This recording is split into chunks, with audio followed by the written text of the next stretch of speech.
Tonight on Reporting Scotland, police urge people not to travel on roads north of the Central Belt as Storm Bert sweeps in. Met Office warnings for snow, ice, rain and high winds cover most of the country from tomorrow morning. Also in tonight's programme. We're making cuts on the fuel to begin with. We're not lighting the stove as early in the day. We switch off the lights that aren't necessary and go to bed earlier. As the winter chill sets in, energy bills are set to rise again with calls for more targeted support. Before Xbox and PlayStation was the ZX Spectrum. We'll reveal how a console made in Dundee revolutionised video games. Coming up in tonight's sports, Scotland will face Greece in a Nations League playoff, and we'll look ahead to the return of Premiership football this weekend.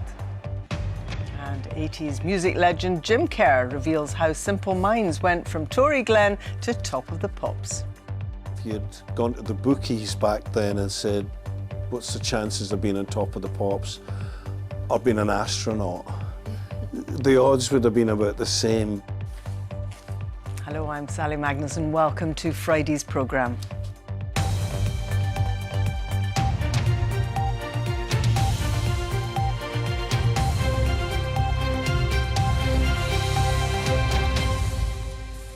We've had a week of disruptive weather in parts of the country, and we have a very disruptive day coming our way as Storm Bert herds towards us in the early hours. Police are urging people to consider whether they really need to travel on Scotland's roads tomorrow as the storm looks set to bring more heavy snowfall.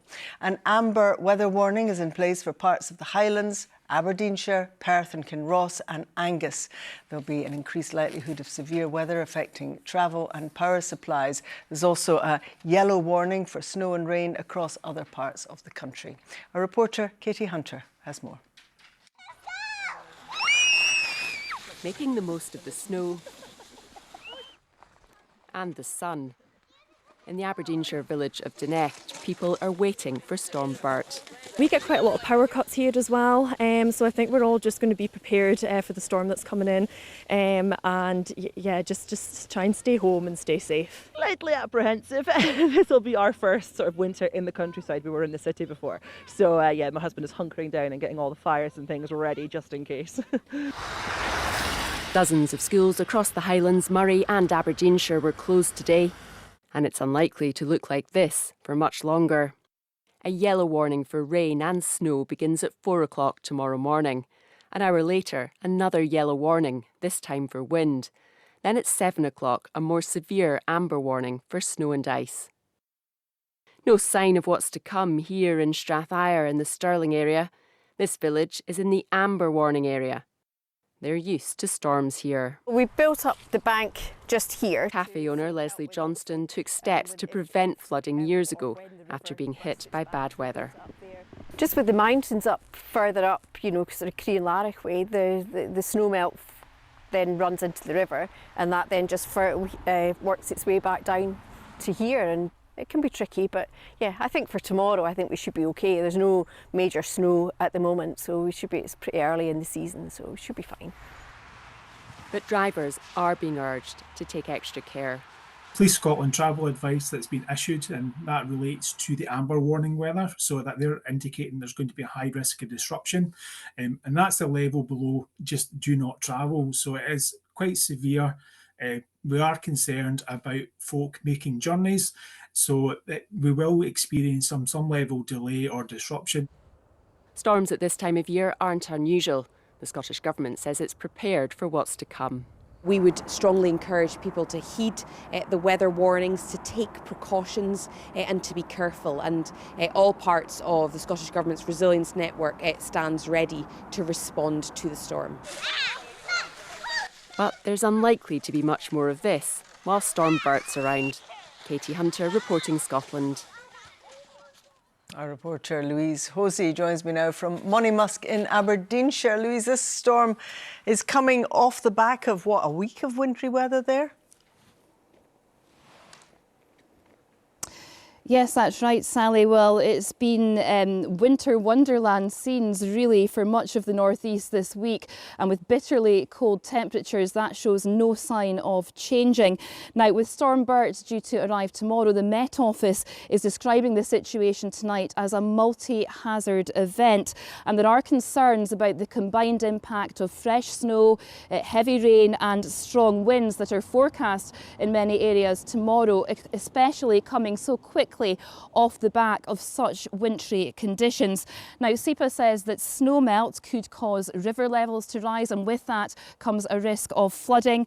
4 flood alerts are in place in Scotland tonight, here in Aberdeenshire and neighbouring Aberdeen, alongside Dundee and Angus, Dumfries and Galloway and Tayside, and these are in force until further notice.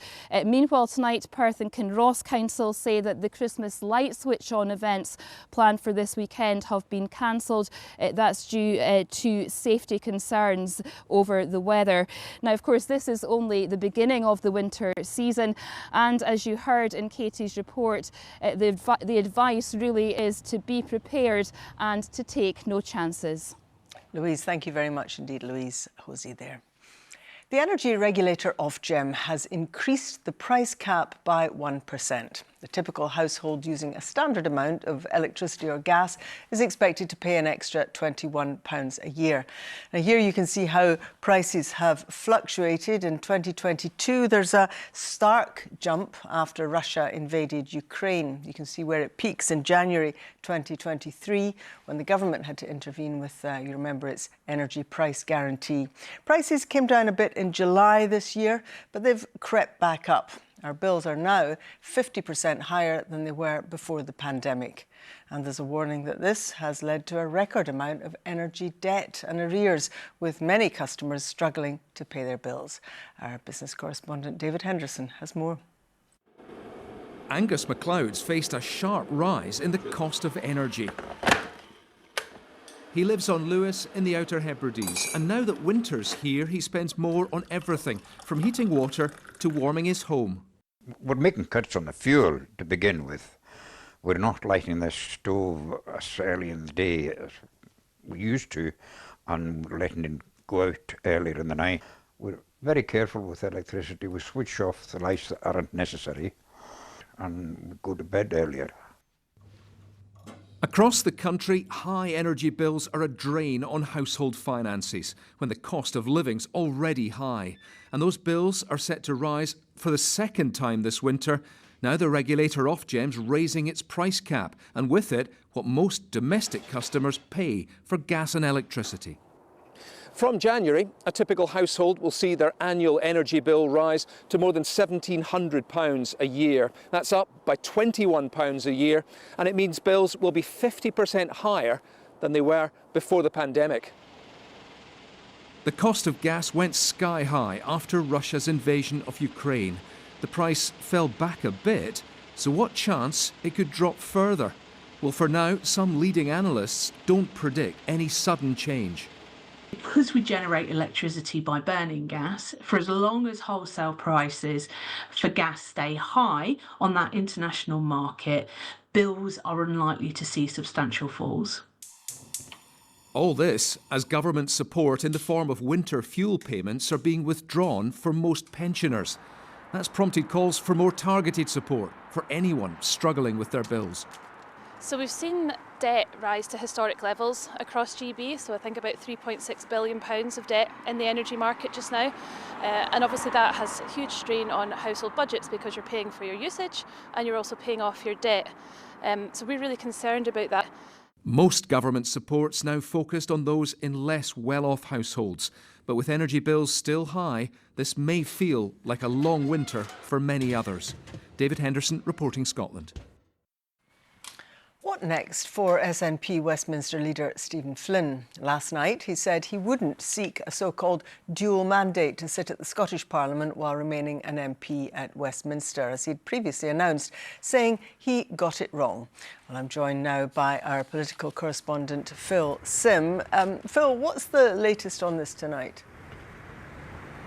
Well, Stephen Flynn announced last week that he was seeking that move to Holyrood, and it was controversial for two reasons. One, because he would be challenging a sitting SNP MSP, Audrey Nicholl, and secondly because he said that if he won, he would keep his seat at Westminster and sit in both parliaments at the same time. He said that would save having a by-election and that he could serve local people without taking two salaries. There was a lot of debate about that, even among SNP folk, about whether you can do both of these jobs at once. There's a question over whether the SNP would allow that in its selection process, and indeed there could be a vote here at Holyrood which could ban the practice altogether. So last night Stephen Flynn announced that he was holding his hands up. He says he got it wrong, and he will not be seeking what's known as a dual mandate after all. So if he's not seeking the dual mandate, does he still want to stand for Holyrood, do we know? Well, his statement doesn't explicitly say, and he wasn't available for interview today, but I mean, I think it's pretty clear he sees his future at Holyrood. He described it as the heart of Scottish democracy, and frankly I think it's unlikely that he's going to want to wait around until the next Holyrood election again in 2031. So I think he does want to run in 2026, but I think he wants to wait and see what the SNP's rules are in the first instance. You know, the last election they had a rule where you had to resign as an MP before you stood for Holyrood. Obviously that's a much riskier proposition than if they let you, stand for Holyrood and then leave Westminster if you happen to win a seat here. He's also going to want to see what local SNP members make of this whole row, as well indeed as the local electorate up in Aberdeen. So ultimately I think Stephen Flynn's ambitions are pretty clear. I don't think anyone would be surprised if he does continue his bid to get into the Scottish Parliament, and indeed someday perhaps to the top of his party. Phil Sim in Holyrood, thank you very much indeed. South Ayrshire Council has spent nearly £3.4 million repairing more than 200 flooded graves in Ayr and Troon cemeteries. The cost includes the exhumation and reburial of 177 bodies. Our reporter Hope Webb has been following the story for us. Just bring us up to date on what's been happening so far. Yeah, so this all started back in 2022. It was then that family members whose loved ones were buried within Ayr Cemetery noticed that when it was raining, they could hear bubbling under the surface of the grave sites there. So investigations were launched by South Ayrshire Council, and they did find at the time that indeed rainwater was getting into those graves because of a defect in their construction. Flooding was also discovered at 87 graves at Troon Cemetery, but only 56 of them were occupied. Now, work had to take place to repair those graves, and ultimately, like you mentioned, bodies had to be exhumed. They were kept at a facility near Prestwick Airport and then later reburied. Now, it's important to say that the people buried in those graves were only buried within the last 10 to 15 years, so their grief, the grief of their loved ones, was really, really raw, and is still really, really raw for a lot of people. We do know that that work has now been completed, and we have a cost for that, £3,383,020. And do we know how exactly, apart from the obvious, how exactly that money was spent? Yeah, we do, and it's not just on the repair and restoration work. I've got a breakdown of that. I saw that and got it from South Ayrshire Council, and it kind of goes through a bunch of different costing. So there's counselling for family members affected, funeral director fees, a piper in one case at a second funeral that had to take place, the relocation of headstones, minister fees, the list goes on. I did get a statement from South Ayrshire Council. As of yet, they've not put anyone forward for interview today. I've got that statement in front of me. It says that the council promised to support families in any way that they could. It also says the council is still in contact with a number of the families and will continue to be. Oh, thank you very much indeed. Some of the day's other stories now. A man caught with nearly £2.5 million worth of cocaine after a high-speed police chase has been jailed for 5 years. Dylan Nicholl drove at 120 miles an hour along the A90 and Kingsway West in Dundee in February as he tried to evade arrest.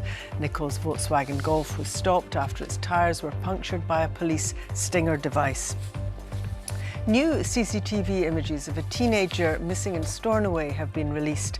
Alexander Benga was last seen in the grounds of Lewes Castle at around 8:45 on Monday morning. Specialist police officers from Inverness and Aberdeen have travelled to the Isle of Lewis to help with the search, and anyone with information is urged to get in touch. Glasgow's Borough Collection has been named winner of the Andrew Doolan Best Building in Scotland Award.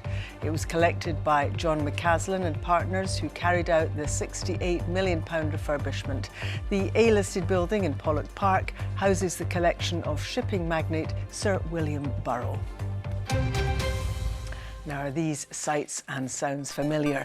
Back in 1982, a new home computer was about to hit the market. It would change the course of gaming and the city in which it was made, Dundee. The ZX Spectrum sold millions of copies and would come to define a generation of gamers. Now, a new documentary looks back at the impact it had. Our science and innovation correspondent, Laura Goodwin, reports. Which was your favourite? Sabre Wolf. Jetpack. Manic Miner, definitely.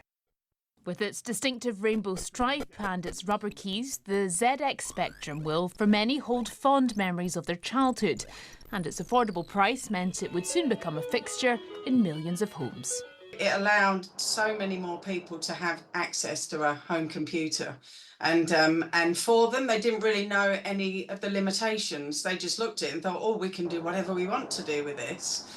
Anybody born in the 70s or the early 1980s, the microchip revolution in many ways was our rock and roll. We kept hearing all these different experiences of when people got their Spectrum for the first time. The ZX Spectrum was created by inventor Sir Clive Sinclair. Keen to keep production in the UK, he sought a skilled workforce. He found it in the Timex factory in Dundee. We have our computers built by you here in Dundee because you're the best people, as far as we're aware, to build them. And I'd like to thank you very much on behalf of Sinclair as well. The technology may have moved on, but for those still working in Dundee's gaming sector, the Spectrum was a seminal moment for the city. Not only did it give the entire, school ground community something to speak about, and it gets you interested, but the whole of the original gaming design pretty much started on Spectrums. Dave Jones worked at Timex doing electronic stuff, and then when he left, took redundancy, he got his Amiga, and that's what kickstarted DMA, and that's what kickstarted the whole of the Dundee industry. The fact that you had the Spectrums made here, the fact that you had access to them through shops, you had access to them through essentially the back door of Timex, got these computers into the hands of people who wouldn't necessarily get access to them, and it started to kickstart their imagination of what the world could be. Those lucky enough to own a Spectrum will no doubt reminisce about the many hours spent in front of a small screen. For those looking for a further walk down memory lane, the new documentary premieres in Dundee this weekend. Laura Goodwin, reporting Scotland, Dundee. Rangers manager Philippe Clement says it's a big blow to lose the services of defender Narecio Casanwiro for the foreseeable future. The Dutchman, on loan from Feyenoord, suffered a long-term knee injury while on under-21 duty for his country. But on a more positive note, Clement is delighted with the showing John Souttar put in for Scotland in the recent wins against Croatia and Poland, and expects him only to get better. Rangers host one of Souttar's former clubs, Dundee United, at Ibrox tomorrow. John Souttar played 2 really impressive games again. I think everybody's seeing he's making really big steps forward the last couple of months in every sense of football and as a personality also. So it's a really good thing for the club and for all of us. Alistair Johnston says he is intent on enjoying more success with Celtic after signing a new contract until the summer of 2029. The 26-year-old Canada right-back initially joined in a 5-year deal from MLS side Montreal in December 2022. He scored 6 goals in 79 appearances, establishing himself as a key player in the first 2 years at the club. Hibs boss David Gray says he hasn't been given an ultimatum by the club's board, but knows that he has to show they were right to back him. Gray was given a vote of confidence after the defeat to St Mirren left them with just 1 win in 13 games. And ahead of tomorrow's trip to Dundee, he knows results have to change quickly. I think it was pretty self-explanatory for me, which is you need to start winning quickly. We know that. I'm well aware of that. It's not a case of 1 game, 2 games, 3 games, how many points it could be over the course of that. The position we find ourselves in at the moment as a football club isn't good enough. And we need to change that as quickly as we can, and we've got an opportunity to try and do that at the weekend. If we win at the weekend, you go 1 point behind Dundee, who are currently 7th in the league. So that's how quickly that can change again. Aberdeen manager Jimmy Tilleen believes his side are still improving despite enjoying a remarkable start to the season, sitting level on points with Celtic at the top of the table. The Dons were 4-1 winners against Dundee at Pittodrie in their last match before the international break, but now face 3 away games on the bounce over the course of the next week, with a trip to Paisley to take on St Mirren up next, and they'll be boosted by the return of Dante Polvara from injury. Still we are in that phase that we have to be more consistent in some parts and grow in some areas as a team, and I think we are on the right path, of course, but still we have things we have to be more consistent every week, and even if we change the starting 11 or change during the games, always try to be a little bit better with the basics first, and then we can keep growing in other parts of the game. Rugby and Gregor Townsend has challenged Scotland to set themselves up for the Six Nations by defeating Australia on Sunday. And here is the starting 15. Townsend has rung the changes once more after the heavily rotated side overcame Portugal last weekend. Matt Ferguson will earn his 50th cap on Sunday, with Jamie Ritchie also starting in the back row. It's the final match of an autumn series which has seen 2 wins against Portugal, as I mentioned, and Fiji. And there was a spirited display in a 32-15 defeat by South Africa. Now the head coach wants a statement victory over the Wallabies. It'll give us a massive boost going into the Six Nations, because we're playing a quality side. I think it'll be frustrating if we don't deliver a performance that we've been working towards, if we don't at least match that performance of South Africa and how we played that night. So yeah, that's what we're building towards. Like we train for a reason. We train to improve. We train to find a way to win at the weekend, and that's a goal for us on Sunday. Scotland's men's curlers will have a shot at sealing a 4th consecutive European Championship gold tomorrow when they take on Germany in the final. Bruce Mouat's Rink beat Switzerland 10-8 in their semi-final, thanks to 2 points in a nervy extra end. Saturday's final is at 1 o'clock and will be shown live on the BBC Sports Scotland website and app. And good news for the women's rink as well, Sally. They won their bronze medal match against Italy earlier on. Excellent. Now, I suppose Simple Minds were before your time too. Well, they've transformed a bit of my music taste, to be fair. I'm a fan. Yeah. Well, watch and learn. After 46 years, 24 top 40 singles and more than 60 million albums sold, you'd forgive Simple Minds for putting their feet up. But the band, which formed on Glasgow's South Side in 1977, are returning to their roots with an outdoor concert next June. A documentary charting their success airs on BBC Scotland next month, and frontman Jim Kerr has been telling Indigo Stafford all about it. This is Simple Minds, a song written by Jim Kerr of the band called Promise You a Miracle, and it is in the charts.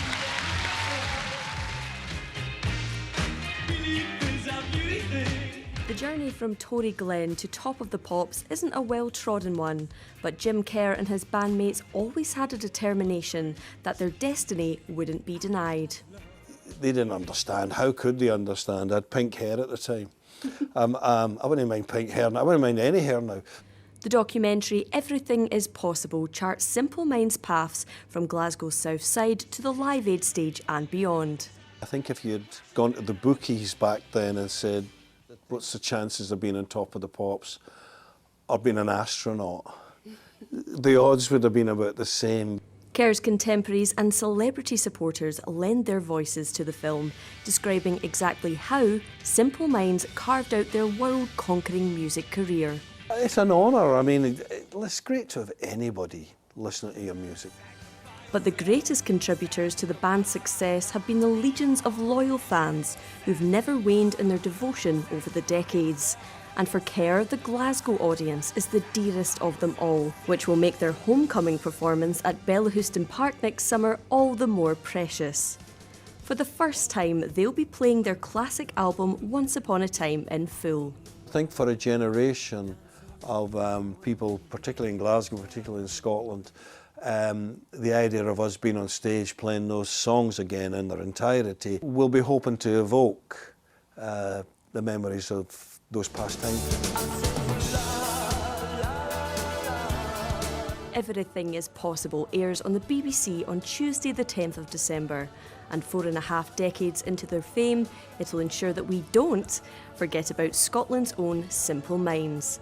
Indigo Stafford reporting Scotland.